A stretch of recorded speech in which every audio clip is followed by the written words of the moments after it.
Reminder, we're asking the public's help by familiarizing themselves with the photograph and description of Cavalcante, to check security cameras they have, and to call us immediately if they believe they may have seen him. Again, we ask residents to please secure homes, outbuildings, and vehicles. Cavalcante has clearly already obtained some clothing and other unknown supplies, and we want to minimize any opportunity that he might have to get anything more. It is very important we keep the pressure on him as we continue this hunt.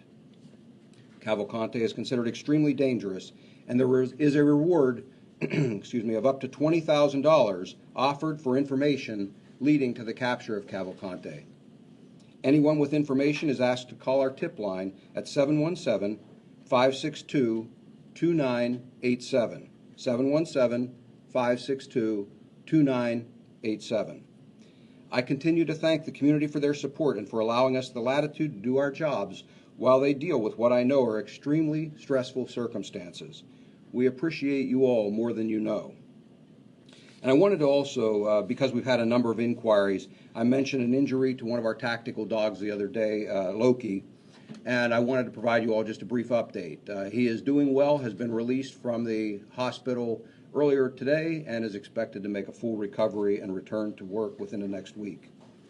And with that, we will be happy to take any questions that you might have. Can you provide some details of the Longwood Gardens event? We saw the helicopter drop very low right off the deck and seemed to try to spread the underbrush. So an individual reported that that he had seen someone matching that description, and he provided us a location that he had seen them running through that area, and so searchers have gone to that area.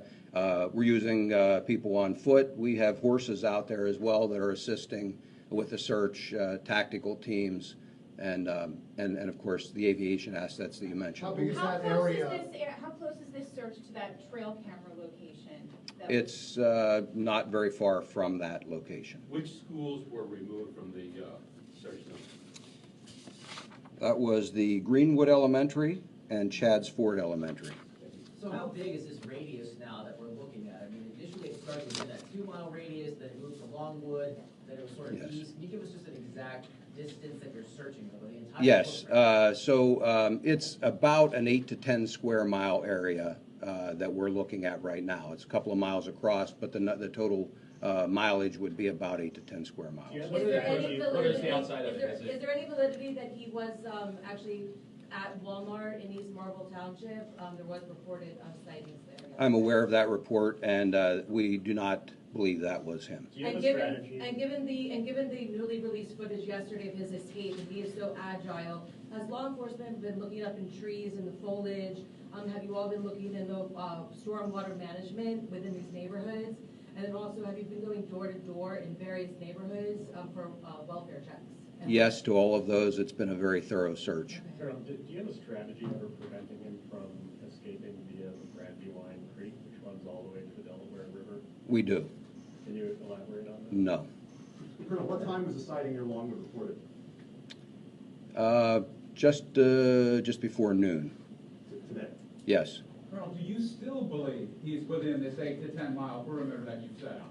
I have every reason to believe he is still within that perimeter, yes, sir. Can you tell us why you have every reason to believe so? We have had no sightings outside of that area. We have maintained as secure a perimeter as we possibly could, and then as recently as today, we have another reported sighting. What are the current sides of your perimeter? So it is bordered on the north by 926, on the east by 100 or Creek Road, on the south by Hillendale, and on the west by 52. Colonel, how much bigger is this perimeter today than, say, last Friday? It is larger. I couldn't tell you what the difference in size is, though, off the top of my head. But this is the same as yesterday, right? It is. Colonel, is there any evidence that he has obtained a weapon? Anything new on that front?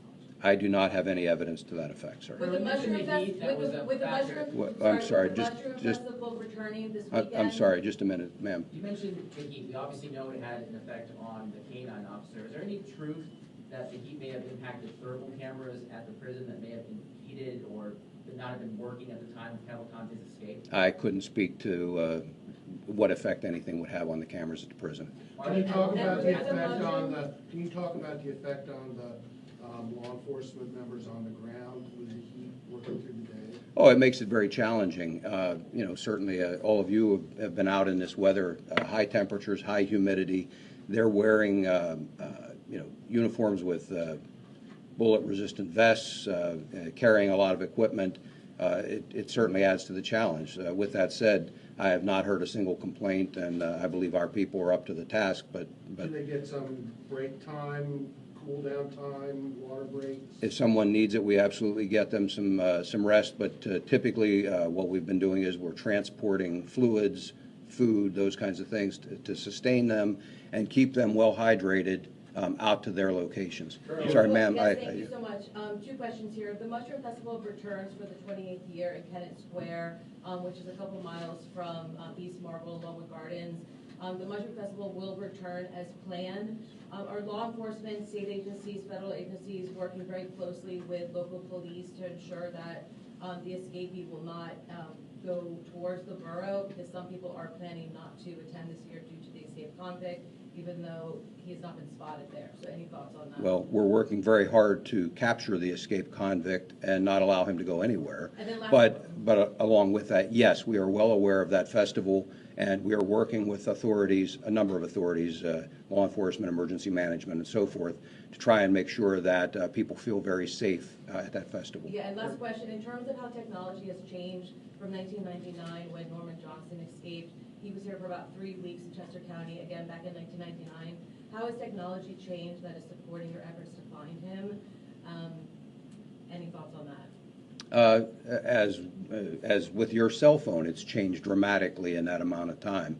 And so we take advantage of some of the latest state-of-the-art options that are available. And so when I've mentioned here before, we use a wide array of technology. We have a number of federal partners here with us that I've talked about previously. All of the assets of all of our agencies are brought to bear. If North Creek Road is the eastern perimeter, how did you decide to remove Chatsford Elementary School from the search area? We carved it out by putting additional officers around there. We cleared that property and then put officers around it so that we could carve that piece out. The property at the school? Yes, sir. Oh. Mr. Colonel, as you know, another prisoner escaped earlier this year from Warren County.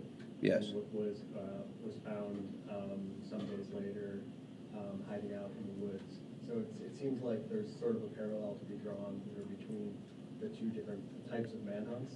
I'm wondering if you have any thoughts on how that situation compared to the search now, and if there are sort of like differences between the two that explains the challenge that you're experiencing here. And those are two of the more recent, this one and that are two of the more recent examples that we've had. There are similarities between any situation for a manhunt like this. So we try to learn something from each of those incidents that we handle, take from that how to run a smoother operation. Our partners, in many cases, are the same. In fact, some of the people that are here from the federal agencies are some of the same teams and resources. I was on the Warren County search as well. So there's some of the same resources. Again, all of us take lessons learned from it. We adapt those to the different circumstances we find. And, there are different challenges with every particular search. If we moved 20 miles down the road, there would perhaps be some different challenges than what we have here. We would adjust to those. Yes, sir. There's been some speculation in the media that the heat-seeking technology, thermal imaging technology that you would use is not working because it's so hot. Is that correct? Is all the technology you're using in that regard working the way it should because of the heat? It is. It is. There's no Weather can certainly have an impact on it, but it does not take that technology out of the game at all. At times, to use the example of thermal imaging, you can get some additional hot spots, rocks, different things like that can cause a hot spot, but it requires you to check a few more things, but it does not diminish our desire to use it. Lieutenant, are you concerned that he is growing more desperate and yet more dangerous the time that he spends out in this weather and being hunted by you? I believe he becomes more desperate. I believe he has always been very dangerous, and I've said that from the start. He's already murdered 2 people, one in Brazil and one here in a very brutal manner. He's a very dangerous individual, and he remains so. But Can now you- he's Is this the he's eighth, is this the eighth confirmed sighting, or are there more? And can you kind of walk us through those 8? Because it seems like he's going back and forth, or are we out of order on the sighting numbers? I don't have all of those other sightings here in front of me, but I can get that for you, and we can talk about it another time. But yes, The it 8 would, is correct? yes, sir, it would be 8. What about homes? We know you've checked some homes before. Are you going back and rechecking homes? And if nobody's home, what are you doing? Are you checking with relatives just to make sure he's not in there? We are checking homes. We're talking to neighbors if we don't find somebody at that home, and then each one is handled on an individual basis. We typically can check, tax records, county records, to try and find an owner if we're just completely unsuccessful. But the biggest thing we look for immediately while we're there is any sign at all of forced entry. And we have found some open homes, and in those cases we try to obtain permission. Otherwise, through exigent circumstances, we can at least make sure that that home is not occupied by Is there him. indication that he's gotten into any of these homes? I mean, we've had people contact us saying they believe things have been taken or moved. On your end? I have not been able to confirm a single case to this point. It doesn't mean he hasn't, but I have not been able to confirm a single The case. family that said he was downstairs when they were upstairs, the family that said that they flipped Yes. the lights, Yes. that's not a confirmed, entry? I don't doubt that someone was down there. I cannot confirm that it was him. So Do you that have doesn't count in your additional- 8? Have additional special forces arrived, sir? We have had tactical teams from all over the country come in and continue to come in. We have some additional resources that are arriving today, and part of the team arrived yesterday and will arrive today, and will become operational by tomorrow. So one of the things when I talk about after the press conference being able to give you some additional insight of how we can do this, we'll have an opportunity to talk about some of those teams tomorrow and give you some idea. I think, and I'll come back to some of your questions here in a minute, but I think what I would like you all to see is that there is an amazing operation going on here. There's a collaboration between local, state, and federal law enforcement agencies. This is not simply a situation where we have a police dispatcher sitting and taking a call and dispatching a police car to go and follow this up. It is a very sophisticated, well-staffed operation that I believe, again, when you have an opportunity to see some of that, there are some portions, obviously, that I can't show you everything, but I think you would have an opportunity to see enough of it to truly come away with an understanding of the effort that is being made to ensure that we end this as quickly as possible, to ensure the safety of the community. We absolutely understand their concern. I get it as a parent, why other parents are concerned about their children going to school, playing in the yard, all of those kinds of things. Again, having been involved in a number of these searches, it is the same with every one of those, and we want to end this as quickly as possible. We'll throw every available resource at it to do Do you it. still have a sense of? With your confidence, knowing that he's going back and forth from the same places again and again, what does that do to bolster some morale out here? Does it bolster? And what does that mean for your containment area? There is no impact on morale, as I said a few minutes ago. I have yet to hear a single complaint. I interact with our people. We have shift changes where we brief out, outgoing troopers and officers. The morale is high, and I talk to them when they come in after a lengthy shift and working in these conditions. Morale remains high. These are people who are volunteering to come here, many from out of the area, who are volunteering. In the case of state police, they're being paid. So I don't mean it to sound as though they're just volunteers, but they are asking their commanders to send them here. That's how high the morale Any is. sense of where he's going now, and then can you confirm that there was no equipment failure at the prison as it related to any heat that may have impacted any of the cameras or technology there that could have aided in his escape? I cannot speak again to the technology at the prison. That is not my focus at this point in time. My focus is on capturing him. There is an ongoing investigation there that I'm sure will reveal if there was any kind of a failure. or whether it was a failure of an individual or a group of individuals, that will all be determined and acted on appropriately. But for right now, again, the priority for me and our focus is on getting him back into Well, custody. you do have a sense of where he's going then? I have some ideas. Again, I can't get inside his head. I wish I could. I wish I could go right to where he is. So we use our experience, we use the information that's available to us, and then we also use any number of different techniques to try and push him, to try and get him to make a mistake, and to detect that mistake when it occurs. Was there a search of the Just one second, the gentleman back there. Can you explain why you can't just have this perimeter and then squeeze in and get him? Obviously, it's not that simple, you would have done it, but Yes. why doesn't that work? For a number of reasons, it doesn't work. First of all, it's not just a perfect open piece of land that you can just march through. You've got businesses, residences, highways, hills, valleys, wooded areas that can't be pushed through. The number of people that it would take to contain that area and be able to walk shoulder to shoulder through that area and squeeze, and the amount of time that it would take, it's just simply not realistic to do that.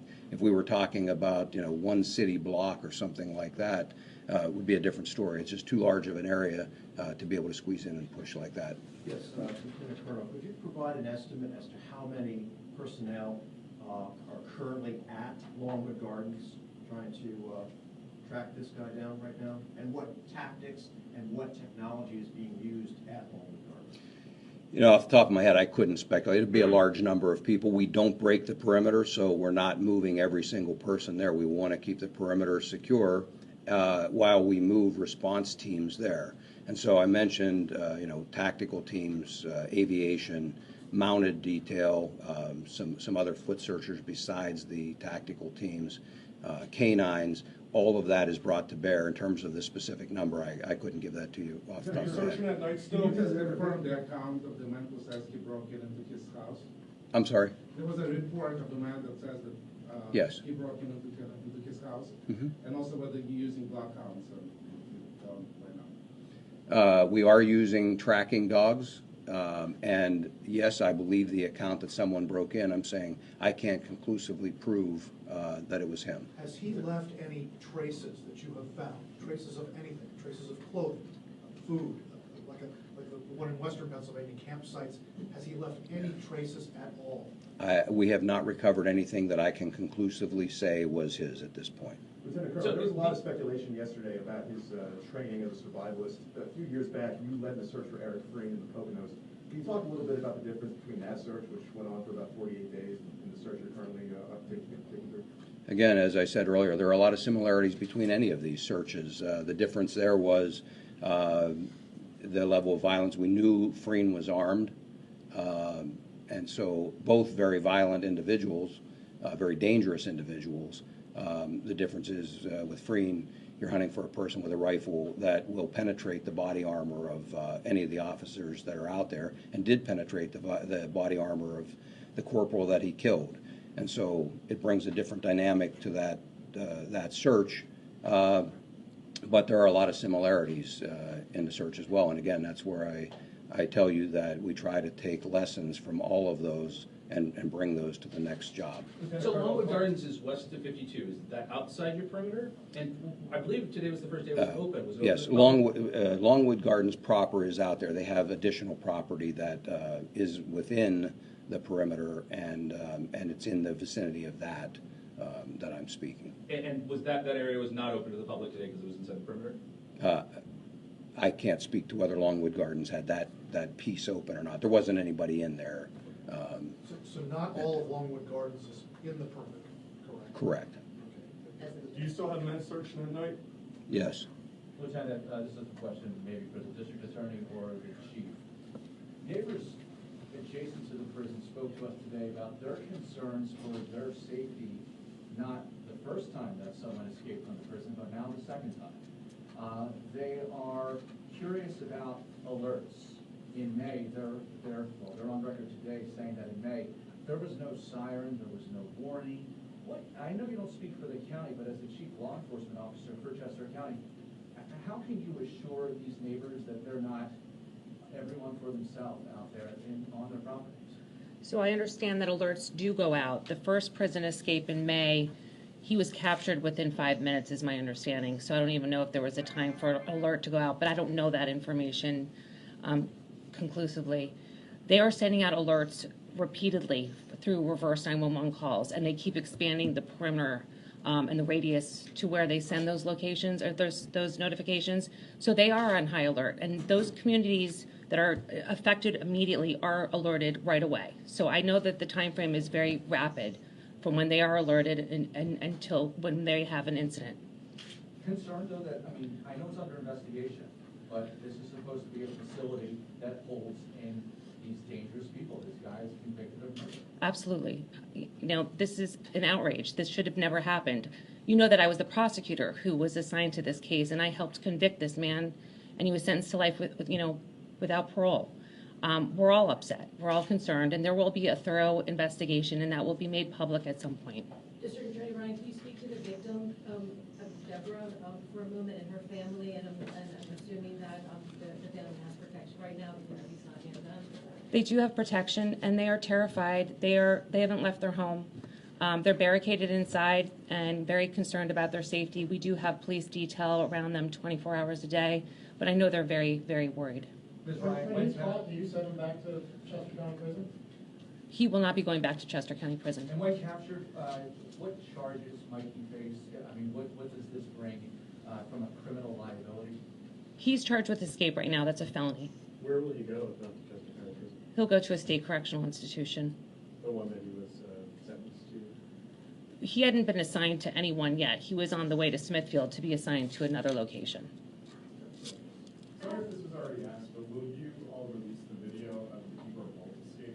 No, we're not focusing on that right now. Our primary mission is to get this guy in custody. That's where all of our attention is focused at this moment. Ms. Ryan, did your office answer the motion seeking a retrial or a resentencing for this defendant, Mr. Cavalcante? Did you? I know the judge denied it, but did your office have a response to their pursuing a new trial? We did not respond. The judge decided that on his own. Yes. Just a follow-up question for Lieutenant Colonel Bivens. We've talked to someone who has taken it upon himself to enter into wooded areas and look for Cavalcante. Obviously, this is someone who believes they're a vigilante in this case. What is your message to people who may think that they would be empowered to do such things? First of all, they have no authority other than that of a private citizen to do it. They are risking drawing away law enforcement resources because someone else may see them and report them, and we end up having to go investigate that and draw resources away. So I would ask them not to do it. I can't prevent them from doing it, but they have no authority and run the risk of, depending on what action they take, getting themselves in trouble. Just to confirm that, so the most recent sighting, you said was at Longwood Gardens, but it's not Longwood Gardens? No, I said it was in the vicinity. It was near Longwood Gardens. In the vicinity? Yes. In the vicinity of the property, that's not the primary Longwood Gardens property? Yes. Additional, that's in the search area? Yes, sir. Is it Longwood Gardens property or near Longwood Gardens? I don't know, sir. I wasn't out there personally on that one. It was in that vicinity. I just know where the report was. It was very close to where the camera was, which was on Longwood Gardens property. Lieutenant, what would you say to those who say that he's winning right now? It's 8 days, he's up against hundreds of your people, you've got technology, he's got barely nothing to eat, and you can't catch him. He's winning so far, not you. Well, we've chased people for a lot longer than this and ultimately brought them to justice. As I've said before, we're not going anywhere. We will eventually capture him, and when we do, he's going to prison. I don't consider that winning.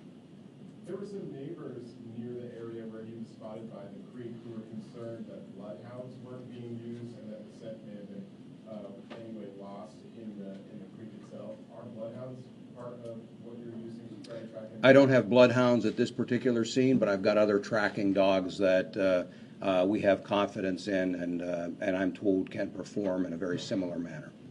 And by the way, we have them from a number of agencies as well. Just to clarify, so the heat isn't impacting any of the tech that you're using to search for him day and night? Correct.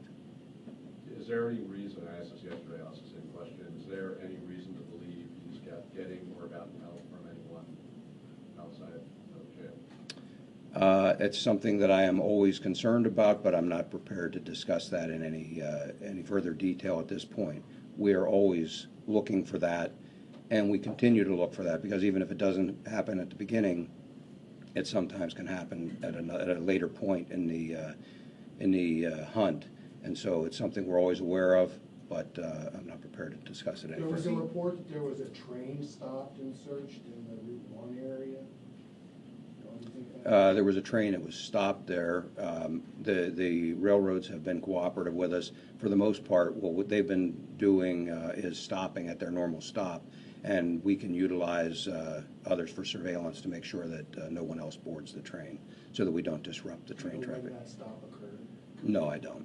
Does he There have- have been a number of trains over the last several days that have come through there. Does he have relatives in, this was brought up yesterday, and I don't remember what the answer was, but does he have relatives in Maryland who he may be trying to get to? That's one thing I've heard, but I can't, that's speculation. But does he have relatives in Maryland? Does he have relatives near here who he's been trying to get to? Can you tell us anything about whether you've talked to them? He has relatives in the general area here.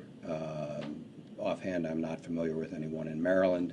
If he's trying to get to those, I wouldn't be able to tell you that at this point. Have you spoken to them? Have you tried to get cooperation from them? We have spoken to relatives, and I can't go any further than that. Yesterday you said something about, you still believe he's heading south, but you couldn't elaborate on that. Can you go further today? No. Okay. All right. Again, thank you very much for your help in getting this word out, keeping the public informed, and we'll talk afterward here about tomorrow. Okay? Thank you.